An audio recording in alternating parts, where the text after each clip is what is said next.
What is going on today, YouTube? Today, I'm going to talk about why I stopped swing trading.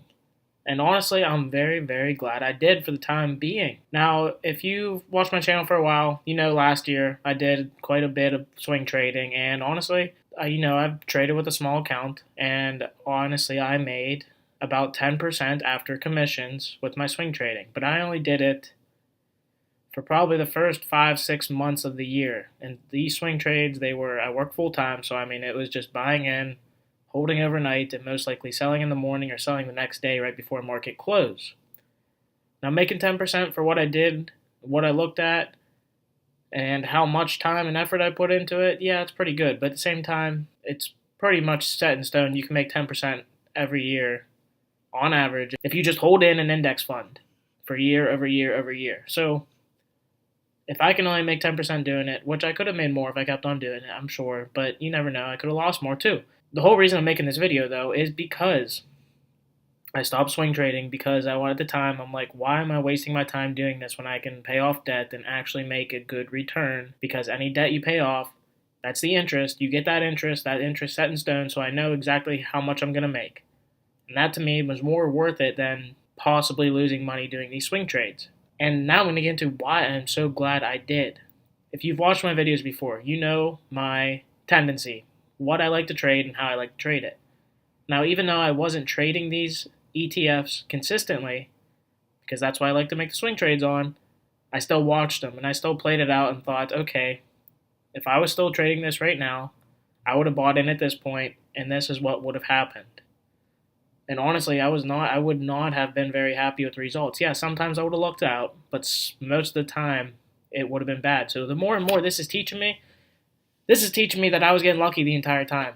And right now, unless I see a very, very high opportunity to buy this stuff, I'm probably not going to do this in the future. And I will explain exactly what I mean by high opportunity and everything on how I want to go about making these trades. All right, so we're going to look at every single one of these ETFs. Not every single one, but we're going to look at most of them. So, if you watched my videos before, you know. We're going to zoom in. This is DGAS. DGAS and UGAS were honestly the most ones that people made the most money on, but they could have lost the most money on too. I don't know. Who knows? They traded them, not traded them. So, start off with DGAS. If you don't know what my tendency is, what I like to do, I like to wait for the stock to be on an uptrend. So this is my uptrend. Wait for it to go up and have a pullback. So right here, even, this is an uptrend to me. Has a little pullback.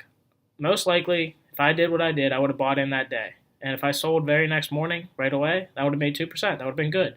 If I decided to hold or just didn't look at the market that morning, I would have lost about 7%. And I probably would have kept on holding because it's still confirming the uptrend pattern and it's still pulling back. Guess what? If I would have held, if I would have been buying, still back in June, which I wasn't anymore, this is when I was paying off my debt, I would have been down 4 or 5% the next day, and that's more of a loss than I like to take, so I would have cut losses and I would have lost a good 4 or 5%. Okay, there's example one. Now, you can argue here. Look at it. If I'm buying those pullbacks, if I would have bought here, would have made a nice profit. Wait for the pullback. Bought here, made a nice profit. So yeah, I could have made 5% there if I bought in that day. If I waited and bought in this day, could have made another 2% there. If I waited, bought in here, could have made another 2% there. So right there, that's 9%. I would have made my money back. But right there, one bad trade, I would have had to make 1, 2, 3 good trades to basically break even of where I was. This is another reason why swing trading is so risky, because a lot of these traders out there, they try to make profits really, really quick. So they will scalp. They will look at 1 day, minute charts. And all scalping is, they will wait for a big drop or for it to confirm an uptrend. Wait for it to come here down to this support line, they call it, because it's in the middle VWAP. And they will buy in and hold till it goes to the top. There's their 1%. They scalped it that day. They made 1% on how much ever they're trading. Could be good, could be bad. They all make money off the volatility, off the liquidity of the stock, of the ETF, of whatever they're trading. So to go back to where we were, same thing on this uptrend. This is usually too high for me. It went too far above this line, so I wouldn't have bought it. I would have definitely bought it here, though, because it had another pullback still on an uptrend. I would have bought it here. Look at that. I would have been down 4% the next morning. Then we're going here. That's too far away from me, but I definitely would have bought here. If I would have sold in the morning, I would have made about 1%. If I would have held that entire day, I would have lost 2% again. So my theory was not working very well at all. To wait for the uptrend, wait for the pullback, and then buy and sell either the next morning or the next day. It was actually doing terrible. And it's not just DGAS. We can say the same thing for DRIP too. Yeah, you could have lucked out. And if you got this pullback here and started going in here, waited and just held it, you could have made like 120%, which is 1.2 times your money. That's fantastic. But a lot of people, they won't ride it that long. And guess what? What if you bought in here? Bought in here, waited up there, you're like, wow, I'm up 25% the next day. From where you bought in, you're down 16, 17%. That's just how this stuff goes. That's what you got to be careful about. But we're going to go back, wait for the uptrend. Okay, uptrend here. I had to pull back there. Guess what? Lost money again. That's down 7% that time. Waiting, nothing else for that stock. DRN, it had a nice little big down, big up. And say you bought in here, but if you're trading the next morning and it comes out 1% lower and you see that, you might panic and sell. When, yeah, if you could have held, you could have made 30-some%. But you just don't know. If you're set and you're cutting losses at 1%, you would have been out of that trade the next morning. If your trigger, your alert goes off, you're out 1%. So you probably want to go back in. You might have got back in here, or you might have got back in here, but who knows? You might have missed it, and you just might have lost that 1% and lost everything. I know another good one, it was JNUG. It just happened today, actually. Today, when I'm filming this on Friday, March 8th.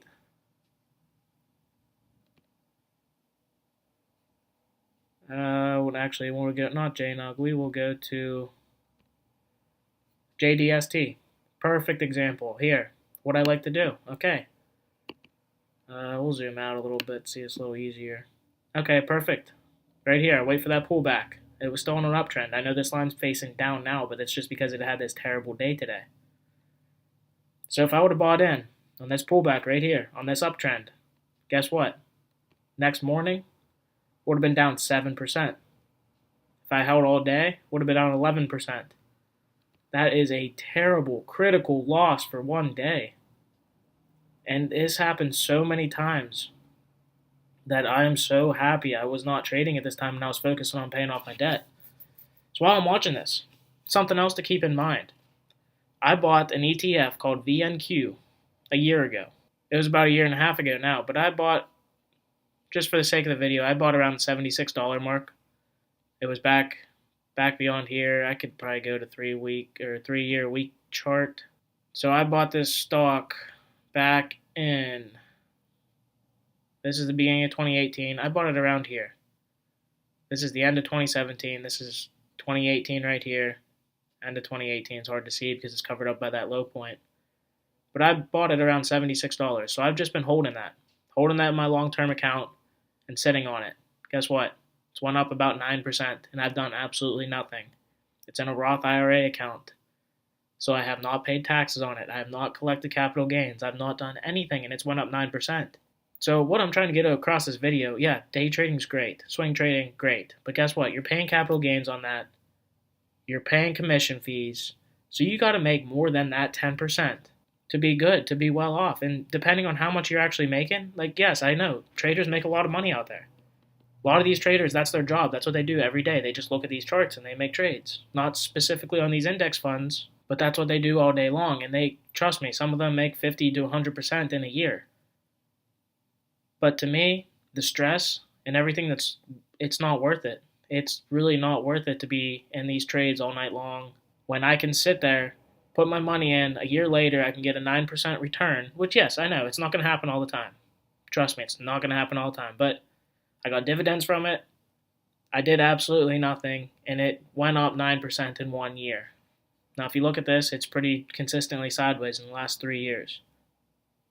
One reason why I bought this, I wanted to get a little diversified. I like real estate. I know this isn't the real thing, but this is a real estate index fund. They call it a REIT, R-E-I-T, Real Estate Investment Trust. It's a Vanguard index fund for real estate. I saw it at a good price that I thought was a good price based on past year. So I bought in and I've gone up, made about 9%. So basically, that's why I stopped swing trading, because I had to pay off my debt. But it made me really realize I was not doing anything special, and it was creating a lot of stress in my life that I didn't need to have. A lot of worry. Yes, I went up. I made 10% a year after commissions, after fees, because I was positive about $500, and then after commissions and fees, I was down to about $300. My average trade was around $3,000. And the reason I say this is because this channel, that's what this channel is all about. You always see people trading with $15,000, $30,000. I wanted to make a point of what you have to go through and what it's like to be trading with a small account, $3,000, with these fees, with these commissions. Yeah, I know you can go to Robinhood, but I don't like Robinhood just because, I mean, it's a great platform, but I really don't like it because your money's really not insured. And also Vanguard, they have all these charts, but like I talked about before, these charts they're here to make you believe you can outperform the market, you can outdo it.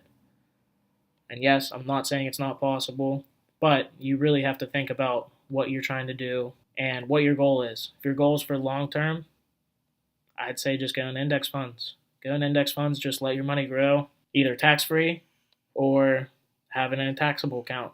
And I am going to make some videos about that later. What's better, like a Roth IRA or a traditional IRA based on your time period. I think these are going to be some good, really good videos coming out. And hey, if you like my channel, you like my videos, stay tuned. I'm going to come out with this in the next couple weeks. So watch for that. If you want to know anything about my swing trading experience, I will more than gladly answer your questions. Post them down in the comments below. If you like this video, if it gave you any sort of tips or tricks or anything that helped you out, made you decide if you wanted to trade, not trade, if you wanted to just invest and leave your money sit and grow, leave a like on the video. It really helps me out. And if you like videos like this, subscribe to my channel. And I will see you in the next video.